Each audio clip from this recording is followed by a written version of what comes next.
Welcome to జై Telangana TV. ముందుగా headlines చూద్దాం. కుప్పంలో చంద్రబాబు బహిరంగ సభ. ఈసారి తనకు 1,00,000 మెజారిటీ ఖాయమని ధీమా. వైసీపీ అభ్యర్థికి డిపాజిట్లు కూడా రాకూడదని పిలుపు. వచ్చే 5 ఏళ్లలో కుప్పంలో రెట్టింపు అభివృద్ధి చేస్తానని హామీ.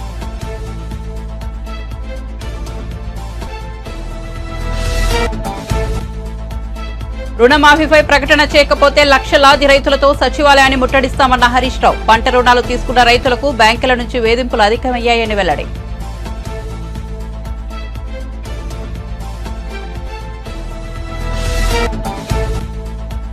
ఒంగోలు పార్లమెంట్ సభ్యునిగా సీనియర్ పార్లమెంట్ సభ్యులైన మాగుంట శ్రీనివాసులరెడ్డిని పేరు ఖరారు.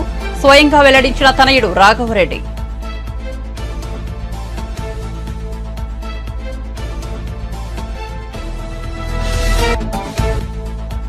మాజీ మంత్రి జగదీష్ రెడ్డిపై ఎమ్మెల్యే వేముల వీరేశం సంచలన ఆరోపణలు. బీఆర్ఎస్ ప్రభుత్వ హయాంలో 1,50,000 ఎకరాల భూమి ఆక్రమించుకున్నారని ఆరోపణ.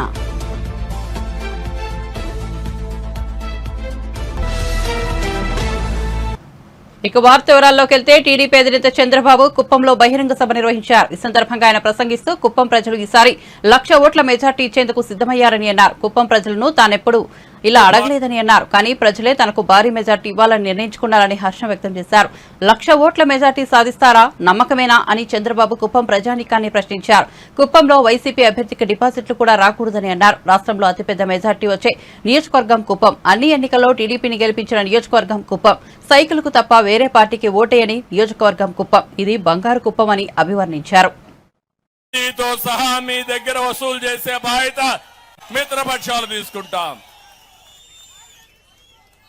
అవునా కాదా అని మిమ్మల్ని అడుగుతున్నా.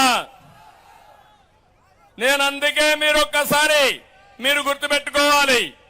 ఈ రోజు మిమ్మల్ని చూస్తా ఉంటే నాకు అనిపిస్తా ఉంది ఎన్నికల కళ వచ్చేసింది. ఎప్పుడెప్పుడు ఎన్నికలు జరుగుతాయా అని సిద్ధంగా ఉన్నారు. అవునంటే గట్టిగా చప్పట్లు కూడా చెప్పండి అవునని.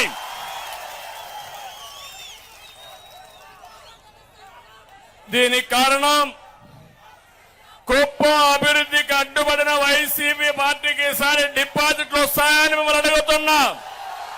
రాణిస్తారా అని మిమ్మల్ని అడుగుతున్నా. ఆ కసిమిలో కనపడస్తా ఉంది. 5 సంవత్సరాలు హింసా రాజకీయాలు చేశారు. ఇక్కడే పెట్టుకున్నాం అన్నా క్యాంటీన్ పెడితే దుర్మార్గులు పేదవాడికి తిండి పెడతానంటే అడ్డం పడ్డారంటే బాధ అనిపించదా అని మిమ్మల్ని అడుగుతున్నా. ఇది న్యాయమాని మిమ్మల్ని అడుగుతున్నా.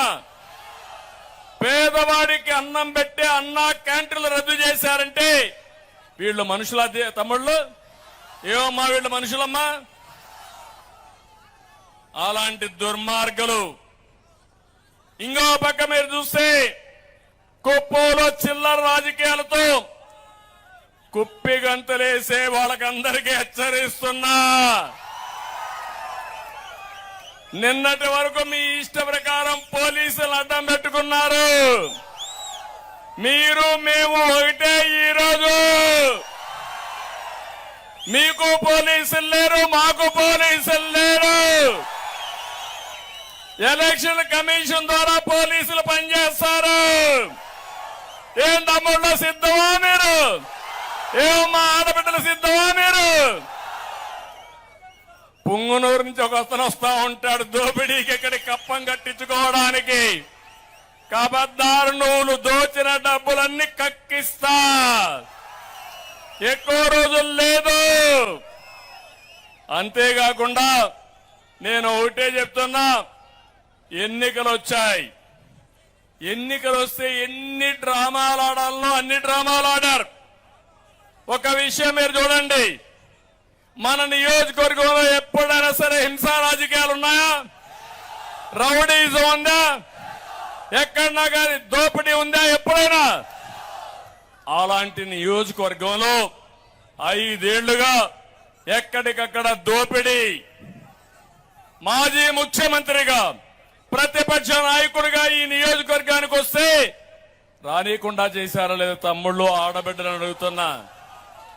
నన్ను రానీకుండా చేసి అడుగడుగునా నా మీద లేనిపోని కేలన్నీ పెట్టి కడాల నేను ఇక్కడ తిరిగితే ఇదే రోడ్లో వచ్చారు. గెస్ట్ హౌస్ నుంచి జ్ఞాపకం ఉందా మీకు? ఇక్కడ అన్నా క్యాంటీన్ ధ్వంసం చేసి యథేచ్ఛగా పోతా ఉంటే ఈ పోలీసులే సాక్షులుగా ఉండిపోయి నేను వస్తే నా మీద రౌడీని చేపించారు. బాధ ఆవేదన నేను వాళ్ళు ఏమనడం లేదు. విశాఖ డ్రగ్స్ వ్యవహారంలో సంధ్య ఆక్వా ఎక్స్పోర్ట్ కంపెనీ పేరు ప్రముఖంగా వినిపిస్తోంది. అయితే సంధ్య ఆక్వా కంపెనీకి చెందిన బస్సు ఒకటి గత 3 రోజులుగా కాకినాడ జిల్లా కొత్తమూలపేట సెజ్ కాలనీలో నిలిపి ఉంచడం కలకలం రేపింది. ఈ బస్సును తనిఖీ చేసిన పోలీసులు అందులో కంపెనీకి చెందిన పలు ఫైళ్లు ఉన్నట్లు గుర్తించారు. అనంతరం ఆ బస్సును కంపెనీకి అప్పగించారు. దీనిపై టీడీపీ జాతీయ అధికార ప్రతినిధి పట్టాభి తీవ్రస్థాయిలో స్పందించారు. ఆ బస్సును పోలీసులు సీబీఐకి అప్పగించకుండా సంధ్య ఆక్వా కంపెనీకి అప్పగించడం పలు సందేహాలకు తావిస్తోందని అన్నారు. బీఆర్ఎస్ మాజీ మంత్రి ఎమ్మెల్యే జగదీష్ రెడ్డిపై నకిరేకల్ ఎమ్మెల్యే వేముల వీరేశం సంచలన ఆరోపణలు చేశారు. బీఆర్ఎస్ ప్రభుత్వ హయాంలో మాజీ మంత్రి జగదీష్ రెడ్డి 1,50,000 ఎకరాల భూమిని ఆక్రమించుకున్నారని ఆరోపించారు. 10 ఏళ్లలో జగదీష్ రెడ్డి చేసిన అరాచకాలపై తన దగ్గర ఆధారాలు ఉన్నాయని కీలక వ్యాఖ్యలు చేశారు. బీఆర్ఎస్ నేతల అవినీతిపై సీఎం రేవంత్ రెడ్డికి లేఖ రాస్తారని అన్నారు. కాగా అసెంబ్లీ ఎన్నికల్లో టికెట్ ఇవ్వకపోవడం, జిల్లా మంత్రి జగదీష్ రెడ్డితో విభేదాలు నెలకొనడంతో అసెంబ్లీ ఎన్నికలకు ముందు వేముల వీరేశం బీఆర్ఎస్ పార్టీకి రాజీనామా చేసిన సంగతి తెలిసిందే. గులాబీ పార్టీకి గుడ్ బై చెప్పిన వేముల కాంగ్రెస్ పార్టీలో చేరారు. పార్టీలో చేరిన వేముల వీరేశానికి కాంగ్రెస్ నకరికల్ ఎమ్మెల్యే టికెట్ ఇచ్చింది. కాంగ్రెస్ తరపున బరిలోకి దిగిన వేముల బీఆర్ఎస్ అభ్యర్థి సిట్టింగ్ ఎమ్మెల్యే చిరుమర్తి లింగయ్యపై ఘన విజయం సాధించారు. మంత్రికి నేను ఛాలెంజ్ చేస్తా. గత ప్రభుత్వంలో ఉన్నటువంటి వాళ్ళు మీరు మీ బినామీలు 1,50,000 ఎకరాల ప్రజల ఆస్తుల్ని భూముల్ని కొల్లగొట్టింది నిజం. నేను ప్రూవ్ చేస్తా, లెక్కలతో సహా నేను నిరూపిస్తా. ఛాలెంజ్కి మీరు సిద్ధమైతే మీరు వస్తారా, మీ పైన నాయకులు వస్తారా? లెక్కలతో సహా, సర్వే నెంబర్లతో సహా, ఏ జిల్లా, ఏ ఊరు, ఎక్కడ ఆ భూములను గుంజుకుంటే ఒక కుటుంబానికి ఎకరం ఇచ్చిన 1,50,000 కుటుంబాలకి ఈ రాష్ట్రంలో భూమి వంచేటువంటి ఒక అవకాశం ఉంది. నేను త్వరలో ముఖ్యమంత్రి గారికి కూడా లెటర్ ఇచ్చి వీళ్ళ భూముల్ని మొత్తం జప్తు చేసుకున్న ప్రజలు నీకు నిరాజనలు పడతారని చెప్పేసి కూడా చెప్తానని చెప్పేసి ఈ సందర్భంగా తెలియజేస్తా. పర్యటిస్తున్న మంత్రికి నేను ఛాలెంజ్ చేస్తా. కడప జిల్లా వేంపల్లిలో టీడీపీ నుంచి వైసీపీలోకి పెద్ద సంఖ్యలో కార్యకర్తలు చేరారు. వైసీపీ నేత సతీష్ రెడ్డి ఆధ్వర్యంలో దాదాపు 2,000 కుటుంబాలు చేరాయి. ఈ కార్యక్రమంలో YCP Kadapa MP YS Avinash Reddy పాల్గొన్నారు. వీరందరికీ అవినాష్ రెడ్డి పార్టీ కండువా కప్పి వైసీలోకి ఆహ్వానించారు. ఈ సందర్భంగా అవినాష్ రెడ్డి మాట్లాడుతూ ఈ రోజు నుంచి ప్రతిరోజు వైసీపీలోకి భారీగా చేరికలు ఉంటాయని చెప్పారు. పులివెందుల నియోజకవర్గంలో ప్రతి గ్రామం నుంచి చేరికలు ఉంటాయని తెలిపారు. పార్టీలోకి వచ్చే ప్రతి ఒక్కరికి వైఎస్సార్ కుటుంబం స్వాగతం చెబుతుందని చెప్పారు. రానున్న ఎన్నికల్లో వైసీపీ విజయం కోసం ప్రతి ఒక్కరూ పనిచేయాలని అవినాష్ రెడ్డి పిలుపునిచ్చారు. ప్రతి ఒక్క కార్యకర్తకు తాము అండగా ఉంటామని చెప్పారు. ఈ నెల 27న ఇడుపులపాయలో ప్రారంభమయ్యే మేమంతా సిద్ధం బస్సు యాత్రను విజయవంతం చేయాలని ఆయన కోరారు. 21 రోజుల పాటు జరిగే ఈ కార్యక్రమం ప్రారంభమయ్యేది ఇడుపులపాయలో. మరి ఆనాడు పాదయాత్ర కూడా ఇడుపులపాయలో ప్రారంభమై ఇచ్చాపురంలో ముగిసింది. ఈరోజు బస్సు యాత్ర కూడా ఇడుపులపాయలో ప్రారంభమై శ్రీకాకుళం పార్లమెంట్ సెగ్మెంట్లో ముగుస్తుంది. ఈ కార్యక్రమానికి ప్రజల ఆశీస్సులు, కార్యకర్తల సంపూర్ణ సహాయ సహకారాలు తప్పకుండా మనస్ఫూర్తిగా ఉండాలని, ఈ బస్సు యాత్రను, బహిరంగ సభలను భారీ ఎత్తున విజయవంతం చేయాలని ప్రతి ఒక్కరిని మనస్ఫూర్తిగా మనం చేస్తున్నాం. దాదాపు 21 రోజుల పాటు జరిగే ఈ కార్యక్రమం ప్రారంభం. ఏపీ ఎన్నికల్లో టీడీపీ, జనసేన, బీజేపీ కలిసి పోటీ చేస్తుండడం కొన్ని నియోజకవర్గాల్లో తీవ్ర అసంతృప్తికి కారణమవుతోంది. 3 పార్టీలకు చెందిన బలమైన నేతలు ఆ నియోజకవర్గాల్లో ఉండటమే దీనికి కారణం. అన్ని పార్టీల నాయకులు టికెట్ తమకే కావాలని పట్టుబడుతున్నారు. తాజాగా విజయవాడ పశ్చిమ జనసేన టికెట్ తనకే ఇవ్వాలని కోరుతూ జనసేన అధికార ప్రతినిధి పోతిన మహేష్ నిరాహార దీక్షకు దిగారు. విజయవాడలో తన మద్దతుదారులతో కలిసి దీక్షలో కూర్చున్నారు. నిరాహార దీక్ష సందర్భంగా పోతిన మహేష్ మాట్లాడుతూ కూటమిలో భాగంగా విజయవాడ పశ్చిమ టికెట్ను తనకు అప్పగించడమే న్యాయమని అన్నారు. గత 5 ఏళ్లుగా నియోజకవర్గంలో ఎంతో కష్టపడి పనిచేశానని చెప్పారు. తనతో పాటు జనసేన శ్రేణులు, అభిమానులు కూడా కష్టపడ్డారని అన్నారు. నియోజకవర్గంలో ప్రతి అనుభవం తనకు తెలుసునని అన్నారు. వెళ్ళి ఎన్నికల వర్క్ చేసుకోమని చెప్పారు. ఆ తర్వాత నేను ప్రచార దూకుడిని మరింతగా పెంచా.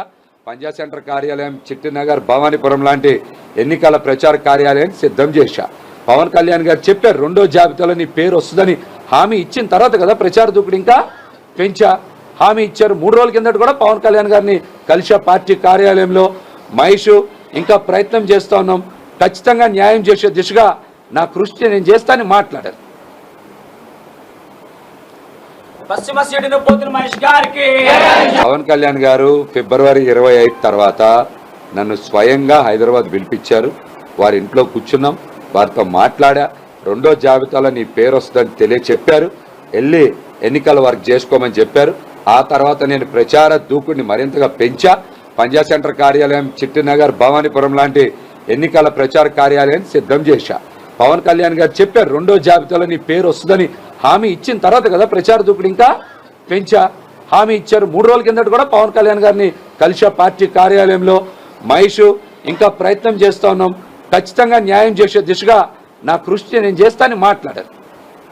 కూటమిలో భాగంగా పశ్చిమ నియోజకవర్గ అసెంబ్లీ సీటుని నాకు కేటాయించడమే న్యాయం, ధర్మం. 2019 ఎన్నికల తర్వాత పవన్ కళ్యాణ్ గారిని కానీ జనసేన పార్టీని కానీ కష్టకాలంలో ఉండకుండా చాలామంది వదిలేసి వెళ్ళిపోయారు. కానీ మేము మాత్రం పవన్ కళ్యాణ్ గారి మీద, జనసేన పార్టీ మీద ఉండేటువంటి సంపూర్ణ నమ్మకం, విశ్వాసంతో ప్రతికూల పరిస్థితుల్లో పనిచేశాం. ఇబ్బందుల్ని ఎదుర్కొన్నాం.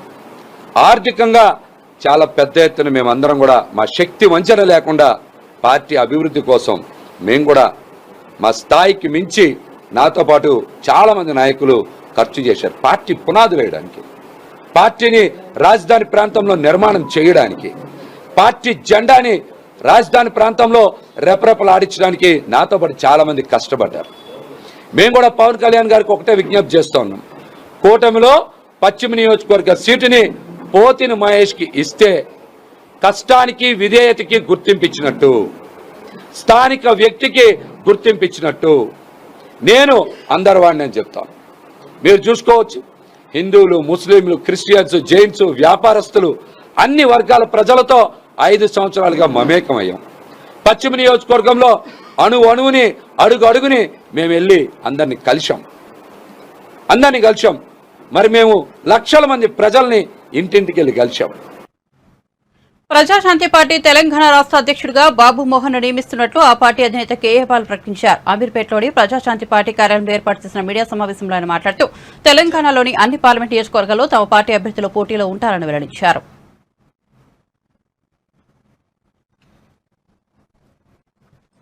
శాంతి రావాలి అంటే, నిరుద్యోగులకు ఉద్యోగాలు రావాలి అంటే, రైతులకు రుణమాఫీ అయి తగిన సమయంలో కరెంటు కోతలు లేకుండా కరెంటు సప్లై చేయాలి అంటే, అన్ని విధాల వారిని ఆదుకోవాలి అంటే ప్రజాశాంతి పార్టీయే రావాలి. పాలన రావాలి, పాలన మారాలి అనే నినాదంతో ప్రజలందరూ మార్పు కోరుకుంటున్నారు. ఆ మార్పు మనమే తేవాలి అని తెలంగాణ 17 పార్లమెంటు నియోజకవర్గాల్లో పోటీ చేయమని, ముఖ్యంగా మాజీ మంత్రి బాబు మోహన్ గారు చేరిన తర్వాత ఇంకా కొన్ని వందల మంది కాల్స్ ప్రజల కోరిక మేరకు ప్రజాశాంతి పార్టీ తరపున 17 పార్లమెంటు అభ్యర్థుల్ని మేము బరిలో దించుతున్నాం. ప్రప్రథమంగా బాబు మోహన్ గారిని వరంగల్ అభ్యర్థిగా ప్రకటించాం. ఈరోజు ప్రజాశాంతి పార్టీ తెలంగాణ ప్రెసిడెంట్గా బాబు మోహన్ గారిని ప్రకటిస్తున్నాం. బీజేపీకి ఓట్ బ్యాంక్ లేదని మనకు తెలుసు తెలంగాణలో. అందుకనే కాంగ్రెస్లో 4 ఏక్నాథ్ సిండేల్ని రెడీ చేశారు. అందులో పొంగులేటి శ్రీనివాసరెడ్డి ఒకరు, రేవంత్ రెడ్డి ఒకరు, కోమటిరెడ్డి వెంకటరెడ్డి గారు ఒకరు, ఇంకొక ఆయన పేరు చెప్పను ఎందుకంటే ఆయన అంటే నాకు ప్రేమ, అభిమానం. అంటే రేవంత్ రెడ్డి తమ్ముడు అంటే లేదని కాదు. 100 రోజుల పాలన రేవంత్ రెడ్డిది చూసాం, కాంగ్రెస్ పార్టీని చూసాం. మంచినీళ్ళే ఇవ్వలేకపోతున్నారు, కరెంటు కోతలు మొదలైపోయాయి, 6 గ్యారంటీలు అమలులో లేవు. ఇక్కడ బీజేపీ ఎలాగా లేదు. 7 లక్షల కోట్లు అప్పు అయిపోయింది. ఇప్పుడు రేవంత్ రెడ్డి చేతిలో ఇంకొక 3 లక్షల కోట్లు అప్పు అయిపోతుంది. 10 లక్షల కోట్లు అప్పు ఎవరు తీర్చుతారు? వడ్డీ ఎవరు కడతారు? రుణమాఫీ ఎవరు చేస్తారు? పేరు ఊరు లేని బొత్స సత్యనారాయణని 1,00,000 కోట్లు అధిపతి చేసింది కాంగ్రెస్ పార్టీ. ఎమ్మెల్యేలు మినిస్టర్లుగా 1,00,000 కోట్లు దోచుకున్నారు కాంగ్రెస్ పార్టీలో అనేకులు. ఇప్పుడు బీజేపీ వచ్చింది. ప్రజాశాంతి పార్టీ 17 అభ్యర్థుల్లో తెలంగాణలో కనీసం 10-12 ఎంపీలు గెలిపిద్దాం. 17 గెలిపిస్తే వండర్ఫుల్. ఆంధ్రప్రదేశ్లో 175 ఎమ్మెల్యేల్లో కనీసం ఒక 100 మందిని గెలిపిద్దాం. 13 లక్షల కోట్లు అప్పు తీర్చడానికి డబ్బు లేదు. సెక్రటరేట్ని జగన్మోహన్ రెడ్డి గారు 360 కోట్లకి బ్యాంకుకి అమ్మేశారు. రేపు బాబు మోహన్ గారు పంట రుణాలు తీసుకున్న రైతులకు బ్యాంకుల నుంచి వేధింపులు అధికమయ్యాయని నేపథ్యంలో రుణమాఫీపై కాంగ్రెస్ ప్రభుత్వం తక్షణమే ప్రకటన చేయాలని మాజీ మంత్రి హరీష్ రావు డిమాండ్ చేశారు. తెలంగాణ భవన్లో హరీష్ రావు మీడియాతో మాట్లాడారు. రైతు బంధు లేక, నీళ్లు, కరెంట్ సరిగా లేక పంటలు ఎండిపోతుంటే మూలిగేనకపై తాటికాయ పడ్డట్టు బ్యాంకుల వారు అప్పులు కట్టాలని రైతులకు నోటీసులు జారీ చేస్తున్నారు. కోర్టుల్లో కేసులు పెడతామని లీగల్ నోటీసులు జారీ చేశారు. ప్రభుత్వ వైఫల్యం వల్ల రైతు బంధు, నీళ్లు, కరెంట్ రాక పంటలు ఎండిపోయి ఆందోళనలో ఉన్నారు. మరోవైపు పంట రుణాలు కట్టాలని బ్యాంక్ అధికారులు గ్రామాలపై పడుతున్నారు. ఇవాళ బ్యాంక్ అధికారులు నోటీసులు ఇవ్వడమే కాదు, రైతులను బెదిరిస్తున్నారు. బకాయిలు కట్టకపోతే ఆస్తులు ఇచ్చేసి కోర్టుకు లాగుతామంటున్నారు. బ్యాంక్ అధికారులు రజాకార్ల మాదిరిగా గ్రామాల మీద పడి రైతులను వేధిస్తున్నారని హరీష్ రావు గుర్తు చేశారు. రాష్ట్రంలో రైతులు గత 10 ఏళ్లలో ఎప్పుడూ లేనంత తీవ్రమైనటువంటి ఆందోళనలో ఇవాళ రాష్ట్రంలో రైతులు ఉన్నారు. ఒకవైపు ఈ రాష్ట్ర ప్రభుత్వం నీటి నిర్వహణ విధానం సరిగా లేక రైతులకు నీళ్లు ఇవ్వడంలో ఈ ప్రభుత్వం పూర్తిగా విఫలం చెందడం, మరోవైపు రైతు బంధు రాకపోవడం, మూడోది కరెంటు ఎప్పుడు వస్తుందో ఎప్పుడు పోతుందో అర్థం కాక ఈ వచ్చిరాని కరెంటుతో, లో వోల్టేజీ కరెంటుతో మోటార్లు కాలిపోతూ ఉంటే ఇవాళ రైతుల మీద ఆర్థిక భారం పడుతున్నటువంటి పరిస్థితి. మరోవైపు వడగళ్ల వాన, అకాల వర్షాలతోని కూడా ఈరోజు పంట నష్టం జరుగుతూ ఉంది. ఇవన్నీ కూడా ఒక తీవ్రమైనటువంటి ఆందోళనలో ఇలా రైతాంగం ఉన్నటువంటి పరిస్థితి. రాష్ట్రంలో దాదాపు 20 లక్షల ఎకరాల్లో పంట ఎండిపోయినట్టుగా మా పార్టీకి ప్రాథమికంగా అందుతున్నటువంటి సమాచారం. ఇలా 20 లక్షల ఎకరాల్లో పంట ఎండుతూ ఉంటే ఇప్పటికీ కాంగ్రెస్ వచ్చిన ఈ 100 రోజుల్లో 180 మంది రైతులు ఆత్మహత్య చేసుకున్నారు. పరిస్థితి ఏమో ఇంత గంభీరంగా ఉంది. కానీ కాంగ్రెస్ పార్టీ మాత్రం అసలు ఈ ప్రభుత్వానికి, ముఖ్యమంత్రి గారికి, ఈ మంత్రులకు టైం దొరకలేదు. క్షేత్రస్థాయిలో వెళ్ళి పరిస్థితిని అంచనా వేయడానికి కానీ, రైతుల్ని ఓదార్చడానికి కానీ, రైతులకు భరోసా కల్పించడానికి కానీ ఈ ప్రభుత్వానికి అసలు టైం దొరకలేదు.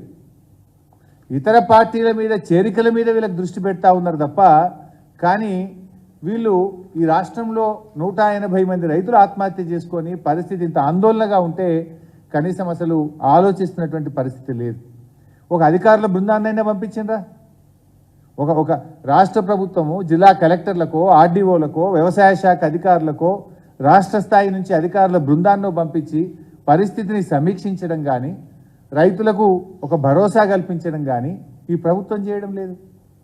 ఇప్పుడు గతంలో నేను అడిగాను, కేసీఆర్ గారి హయాంలో ఎన్నడూ కూడా ఈ కొత్తగా బోర్లు వేసే పరిస్థితి రాలే. ఊర్లల్లో బోరు బండ్లు కనబడలేదు, బావులు పూడిక తీయడానికి క్రేన్లు కిరాయికి తెచ్చుకునే పరిస్థితి లేదు. ఇలా కాంగ్రెస్ పార్టీ రాగానే మళ్ళా బోర్లు వేసుడు. నేను ఇప్పుడే చెప్పినట్టు ఒక్కొక్క రైతు 6 బోర్లు 8 బోర్లు వేస్తే ఇలా బోరు పొక్కల్లోనే వాళ్ళ కష్టం, వాళ్ళ చెమట చుక్కలు పోతా ఉన్నాయి, అప్పుల పాలవుతా ఉన్నారు, ఆందోళనలో ఉన్నారు రైతులు. కానీ ప్రభుత్వం అసలు చీమగుట్టినట్లేదు, కనీసం కదిలినటువంటి పరిస్థితి కూడా లేదు. ఇది అంతా ఒకవైపు ఉంటే, మూలిగే నక్క మీద తాటికాయ పడ్డట్టు ఒకవైపు రైతులు చాలా ఆందోళనలో ఉండి పంటలు ఎండిపోతూ ఉంటే, రైతు బంధు రాకపోతే, వడగళ్ళ వానబడి పరిశాన్ అవుతుంటే, మూడోది ఇగో బ్యాంకుల వాళ్ళు అప్పులు కట్టండి అని చెప్పి నోటీసులు ఇచ్చి ఊర్ల మీద పడ్డారు. ఇది ఎక్కడ అంటే సంగారెడ్డి జిల్లా రేగోడు మండలంలో ఏపీజీవీబీ బ్యాంకు రేగోడు, కోత్వాన్పల్లి, వెంకటాపూరు, మర్పల్లి, చౌదర్పల్లి తదితర గ్రామాల్లోకి వెళ్ళి అప్పులు కట్టరా మిమ్మల్ని కోర్టులో కేసులు పెడతాం అని చెప్పి లీగల్ నోటీసులు ఇచ్చారు. ఇవన్నీ కూడా అడ్వకేట్ ద్వారా బ్యాంక్ ఇచ్చిన లీగల్ నోటీస్. ఇగో ఇది బ్యాంకు వాళ్ళే స్వయంగా ఇచ్చినటువంటి నోటీస్. మీరు వీడియో కూడా ఒకసారి చూడండి ఏ రకంగా.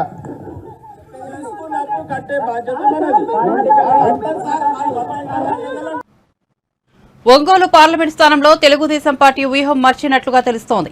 ఒంగోలు ఎంపీ అభ్యర్థిగా మాగుంట శ్రీనివాసులరెడ్డిని టీడీపీ అధిష్టానం ఫైనల్ చేసింది. తొలుత ఈ సీటును మాగుంట శ్రీనివాసులరెడ్డి తనయుడు రాఘవరెడ్డికి ఇవ్వాలని నిర్ణయించింది. అయితే ఆ పార్టీ తాజాగా వ్యూహం మారింది. సీనియర్ నాయకుడిగా ఉన్న మాగుంట శ్రీనివాసులరెడ్డిని ఎన్నికల బరిలో నిలపాలని నిర్ణయించింది. దీంతో ఒంగోలు పార్లమెంట్ స్థానం నుంచి మాగుంట శ్రీనివాసులరెడ్డి పోటీ చేయడం ఖాయమైంది.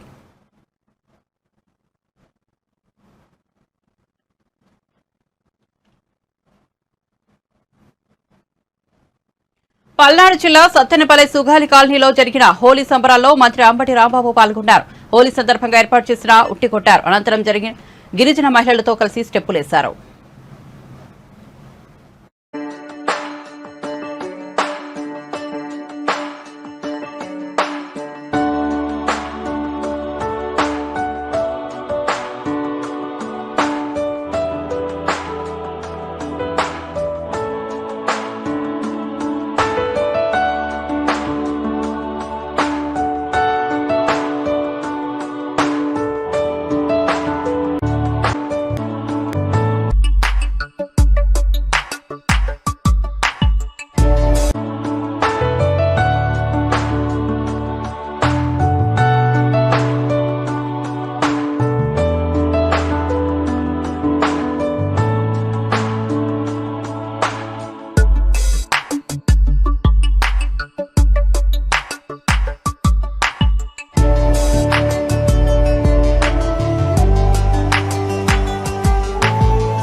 సోషల్ మీడియా ట్రోలింగ్ తో మనస్తాపం చెంది ఆత్మహత్య చేసుకున్న గీతాంజలి కుటుంబ సభ్యులను ప్రముఖ సినీ రచయిత దర్శకుడు కోన వెంకట్ పరామర్శించారు.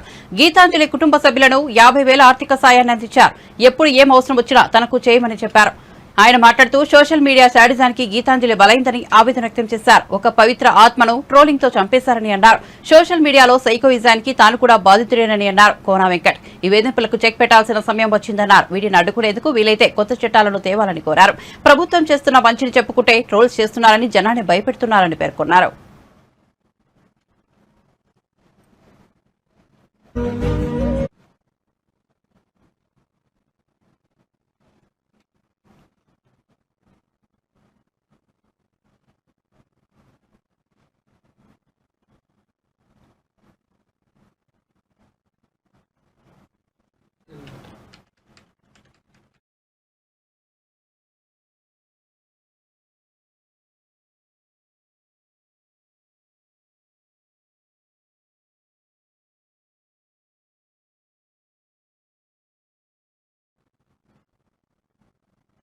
హైదరాబాద్ లో హోలీ పండుగ సందర్భంగా 3 కమిషనరేట్ల పోలీసు ఉన్నతాధికారులు ఆంక్షలు విధించారు. ఆదివారం సాయంత్రం 6 గంటల నుంచి మంగళవారం ఉదయం 6 గంటల వరకు రాచకొండ, సైబరాబాద్, హైదరాబాద్ కమిషనరేట్ల పరిధిలో మద్యం దుకాణాలు, బార్ అండ్ రెస్టారెంట్లన్నీ మూసివేయాలని ఆదేశాలు జారీ చేశారు. ఇప్పటికే ఎక్సైజ్ పోలీసు సంయుక్తంగా వైన్ షాపులకు తాళాలు వేశారు. ఎవరైనా నిబంధనలకు విరుద్ధంగా మద్యం విక్రయాలు జరిపితే కఠినంగా చర్యలు తీసుకుంటామని హెచ్చరించారు.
మంగళగిరిలో నారా లోకేష్ ను ఓడించడానికి 500 కోట్లు దాచారని టీడీపీ నేత బుద్ధా వెంకన్న ఆరోపించారు.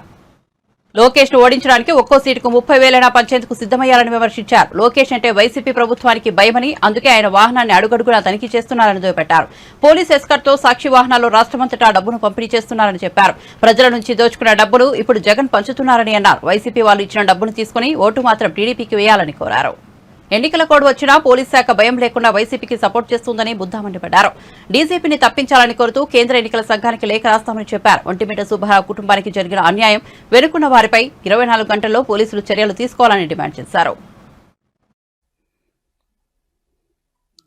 ప్రధానమంత్రి రైతు భరోసా బుద్ధా వెంకన్న నీ పేరు మీద ఉందాయా, ఇగో నువ్వు తీసుకో అని రైతు భరోసా ఇస్తే అది కూడా తీసి మీరు ఈ కట్టా శ్రావణి సుబ్బారాయుడు పేరు మీద మార్చడం అంటే ఒక ప్రధానమంత్రిని కూడా ఛాలెంజ్ చేసినట్టు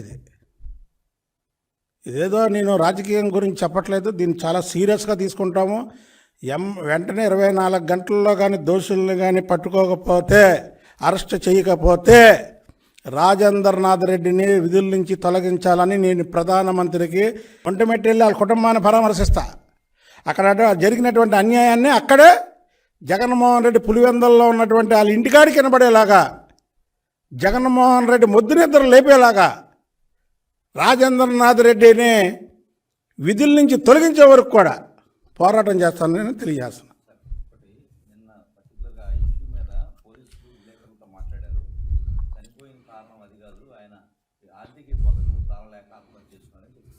ఆర్థిక ఇబ్బందులు అయితే అంటే పోలీసులకి అన్న పోనీ వాళ్ళకి చెవులో చెప్పారేమో, ఒకసారి వీడియో ఉంటే చూపిమను. ఒకవేళ పోలీసులకు చెప్తే ఆ వీడియో చూపిమను. ఇది దుర్మార్గం. తప్పకుండా ఇది జగన్మోహన్ రెడ్డి హస్తం అంటే వాళ్ళు కాపాడుతున్నాడు. జగన్మోహన్ రెడ్డి కాపాడుతున్నాడు. ఇంకా మన రోజులు దగ్గర పడిని దాచుకోండి అని చేసినటువంటి కార్యక్రమం దీన్ని చాలా సీరియస్గా తీసుకుంటాం. ఇది డీజీపీ వెంటనే దీన్ని 24 గంటల్లో ఈ కేసులో దూరి పరిష్కరించకపోతే నేను రేపే కేంద్ర ఏదైతే ప్రధానమంత్రి నేను మొత్తం ఆయన ఇచ్చినటువంటి రైతు భరోసా కాగితం ఆ స్లిప్ కూడా నేను పెట్టి ఇవాళ ఇది మారింది, ఇదంతా కూడా మంగళగిరి ప్రజలకు కూడా చెప్తున్నా, తప్పు లేదా, ఏవి మీ డబ్బులే సార్. 500 కోట్లు డంపు చేశారు. మంగళగిరి ప్రజలకు కూడా చెప్తున్నా, తప్పు లేదా, ఏవి మీ డబ్బులే. ఆ 500 కోట్లు కూడా మీ డబ్బులే. వాళ్ళు ఓటుకి 25,000 30,000 ఇచ్చి లోకేష్ బాబుని ఏదైనా చేద్దాం అనుకుంటున్నారు, తీసుకోండి. 30,000 కాదు 50,000 తీసుకోండి వాళ్ళ దగ్గరే. తీసుకొని ఓటు గ్యారంటీగా లోకేష్ బాబుకి వేయడానికి మంగళగిరి ప్రజలు నిర్ణయించుకున్నారు కాబట్టి ఇచ్చేయండి. అసలు తాడేపల్లి ప్యాలెస్ నుంచి సాక్షి వాహనాల్లో ఏ నియోజకవర్గానికి అంటే ఆ నియోజకవర్గానికి వెళ్తుంది. ఎదురొక పోలీస్ ఎస్కార్డు, వెనకొక పోలీస్ ఎస్కార్డు. ఎలాగెళ్తుందో తెలుసా? ఇది మీకు చెప్తున్నాను విలేకరులకి. సాక్షి వాహనాల్లో డబ్బు, ఒక కారు, అదొక మంత్రితో లేదా క్యాబినెట్ ర్యాంకు చైర్మన్దా అన్నట్టు దానికి ఒక స్టిక్కరు. ఎదురొక escort, వెనకొక escort. చక్కగా తీసుకెళ్తున్నారు, డబ్బులు ఎక్కడ కావాలంటే అక్కడ చేరుస్తున్నారు. ఇది జగన్మోహన్ రెడ్డి తాడేపల్లి ప్యాలెస్ నుంచి ఇడుపులపాయలోంచి డబ్బు డంప్ చేస్తున్నాడు. దాన్ని ఎవరు చెక్ చేయట్లేదండి. ఇదంతా పోలీస్ వ్యవస్థను గుప్పిట్లో పెట్టుకున్నాడు. కాబట్టి మేము ఆల్టిమేటివ్ ఇచ్చాం 24 గంటలు దీని మీద. ఈ 24 గంటల్లో కానీ దోషులను అరెస్ట్ చేయకపోతే డీజీపీ జగన్మోహన్ రెడ్డికి కొమ్ము కాస్తున్నట్టే. ఎన్నికల కోడ్ వచ్చింది కాబట్టి అలా చేయడానికి లేదు ప్రభుత్వానికి. బులెటిన్ ముగించే ముందు హెడ్లైన్స్ మరోసారి చూద్దాం. కుప్పంలో చంద్రబాబు బహిరంగ సభ. ఈసారి తనకు 1,00,000 మెజార్టీ ఖాయమని ధీమా. వైసీపీ అభ్యర్థికి డిపాజిట్లు కూడా రాకూడదని పిలుపు. వచ్చే 5 ఏళ్లలో కుప్పంలో రెట్టింపు అభివృద్ధి చేస్తానని హామీ.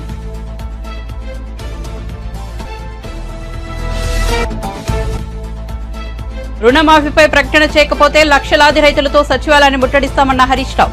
పంట రుణాలు తీసుకున్న రైతులకు బ్యాంకుల నుంచి వేధింపులు అధికమయ్యాయని వెల్లడి.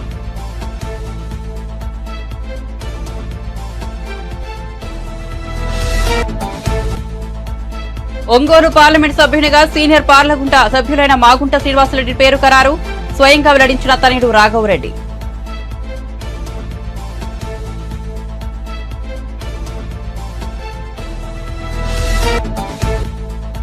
మాజీ మంత్రి జగదీష్ రెడ్డిపై ఎమ్మెల్యే వేముల వీరేశం సంచలన ఆరోపణలు. బీఆర్ఎస్ ప్రభుత్వ హయాంలో 1,50,000 ఎకరాల భూమి ఆక్రమించుకున్నారని ఆరోపణ.